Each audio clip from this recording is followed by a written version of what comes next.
ایمان وہ تھا، وہ کیفیات اندرونی، قلبی، نفسیاتی، توکل، یقین، استعانت اللہ سے. اور یہ اسلام کی جڑ اور بنیاد ہے کہ کوئی ہندو ہو، کوئی سکھ ہو، کوئی کافر ہو، کوئی عیسائی ہو، کوئی یہودی ہو، ابھی کلمہ پڑھے اشہد ان لا الہ الا اللہ واشہد ان محمد رسول اللہ، وہ اسلام میں آ گئے. اسلام میں داخلے کا شاہ درا یہ کلمہ شہادت ہے. شاہ درا آپ جانتے ہیں، دلی والے جانتے ہیں، جمنا کے مغرب طرف، مغرب کی جانب جو ہے دلی ہے. جو سارے یو پی والے آتے ہیں وہ شاہ درا سے گزرے. شاہ درا یعنی بڑا دروازہ، شاہ درا بڑا دروازہ. دلی کا دروازہ وہ تھا کہ اس میں سے ہو کر دلی میں داخل ہوگی. ایسا ہی شاہ درا لاہور کے پار ہے. لاہور راوی کے جنوب میں ہے، جنوب مشرق میں. اور وہ شاہدرہ جو ہے، جو بھی اوپر سے آئے گا پنجاب کے حصے سے، سرحد سے، اس میں سے گزر کر آئے گا. اسلام کا شاہدرہ کلمہ شہادت، اشہد ان لا الہ الا اللہ واشہد ان محمد رسول اللہ. اب پہلے تم جو بھی کچھ تھے، اب مسلمان ہو گئے. اس کے بعد حضور کے خطبے میں صرف 4 آیات شامل ہیں، صرف. اور 4 آیات میں بھی حضور نے انتخاب کیا ہے، 4 کا عدد نہیں ہے مطلوب. ایک سورہ آل عمران کے وسط سے، ایک سورہ نساء کی پہلی آیت، 2 سورہ احزاب سے. یہ کیوں؟ حالانکہ 4 آیتیں پڑھنی تھیں تو 4 آیتیں سب سے زیادہ متبرک ثلث قرآن کے برابر جسے کہا گیا وہ سورہ اخلاص ہے. 4 آیتیں پڑھو اور تہائی قرآن کا ثواب مل گیا.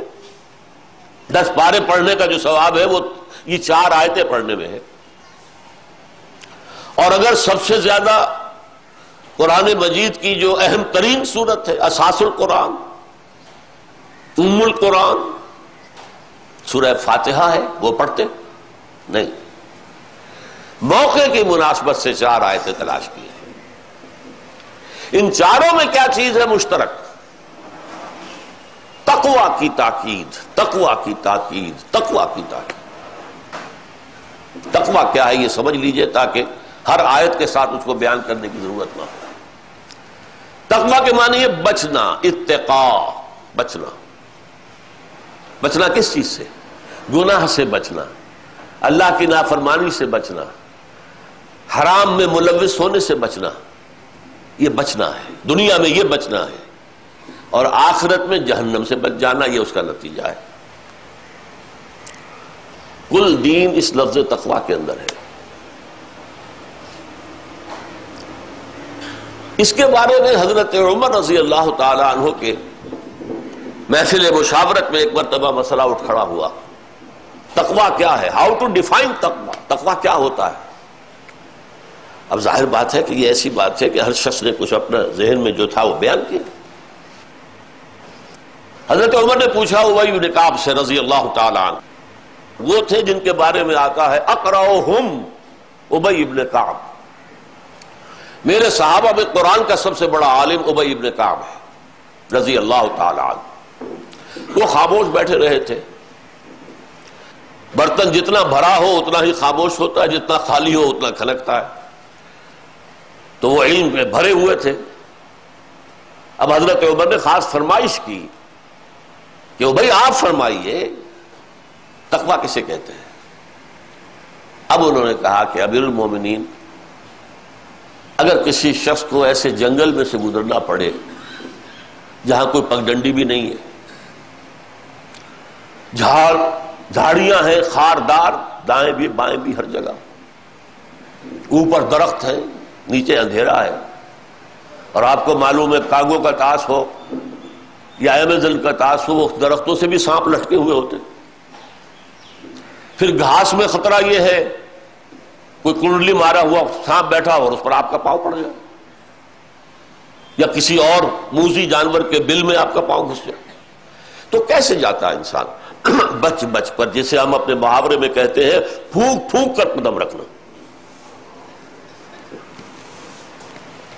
اسی طرح امیر المومنین، یہ دنیا بھی ایک خاردار جنگل ہے، ہر طرف گناہ کی جھاڑیاں ہیں، ترغیبات ہیں،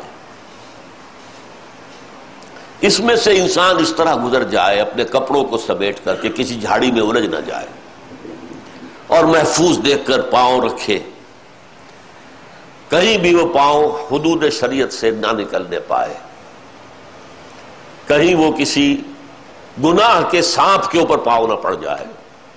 اس کا نام تقویٰ ہے۔ یہ تقویٰ، اب آپ سوچئے اگر دکاندار میں نہیں ہے تو وہ جھوٹی قسمیں کھائے گا، کم ماپے گا، کم تولے گا۔ اگر سرکاری ملازم میں نہیں ہے رشوتیں لے گا، سائلوں کو جتنا پریشان کرے گا اتنی ہی رشوت زیادہ ملے گی، نچوڑو گے جتنا اتنا ہی نکلے گا نا۔ پھر سرکاری املاک اگر کوئی اس کے تصرف میں ہے تو ان کے اندر خیانت کرے گا، اختیارات میں خیانت کرے گا۔ اور اگر سیاست دانوں میں نہیں ہے تو جو ہمارے ملک کا بیڑا غرق ہوا ہے وہ سب کے سامنے۔ کیوں ہوا یہ؟ تقویٰ نہیں ہے، یہ احساس ہی نہیں ہے کہ مجھے مر کر اللہ کے حضور میں حاضر ہونا ہے، جواب نہیں کرنی ہے۔ ایک ایک پیسہ جو کمایا ہے بتانا ہوگا کہاں سے کمایا۔ لن تزولا قدم ابن آدم، اللہ تعالیٰ کی عدالت کے کٹہرے سے کسی آدم کے پاؤں ہل نہیں سکیں گے، کھڑا رہنا پڑے گا۔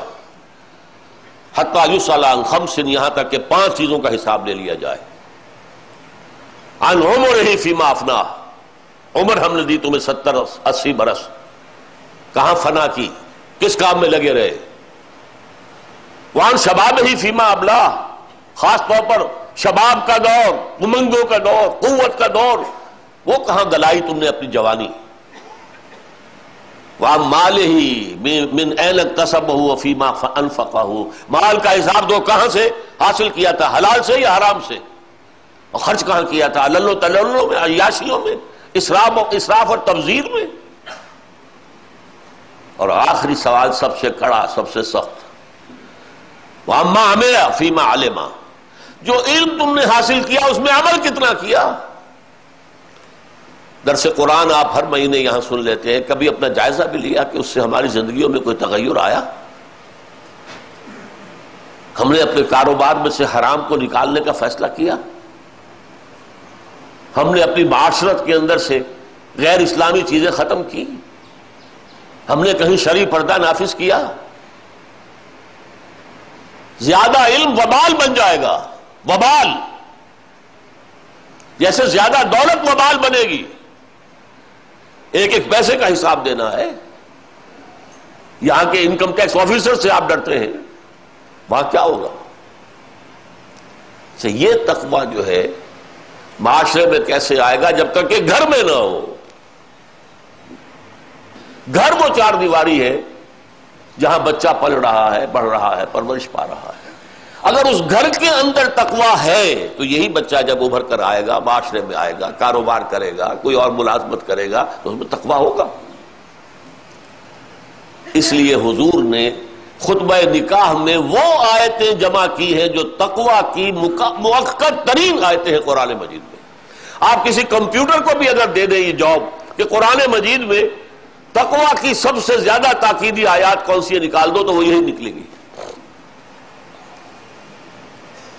اور یہاں مجھے وہ سورہ توبہ کی آیت یاد آ رہی ہے، لَمَسْجِدٌ أُسِّسَ عَلَى التَّقْوَى مِنْ أَوَّلِ يَوْمٍ۔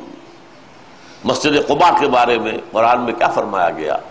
وہ مسجد جس کی بنیاد ہی رکھی گئی ہے تقویٰ پر، پہلے دن سے، جس نکاح کی بنیاد تقویٰ پر ہو، ظاہر بات ہے کہ اس خاندان میں تقویٰ آئے گا۔ اب ان آیات کا مفہوم مختصر سا یہ درس بھی ہو جائے گا ایک طرح سے۔ پہلی آیت، اور یہ میرے نزدیک قرآن مجید کی سب سے زیادہ تاکیدی آیت ہے، یا ایھا الذین آمنوا اتقوا اللہ حق تقاتہ، اے ایمان والو اللہ کا تقویٰ کرو جتنا کہ اس کے تقویٰ کا حق ہے۔ صحابہ گھبرا گئے، ہمارا قرآن کا پڑھنا سننا کچھ اور ہے، ان کا سننا پڑھنا کچھ اور تھا۔ وہ سنتے ہی اپنے آپ کو تولتے تھے، ہم پورے اتر سکتے کہ نہیں، ہم تو سن کر ثواب حاصل کرتے ہیں، اللہ اللہ خیر صلی اللہ۔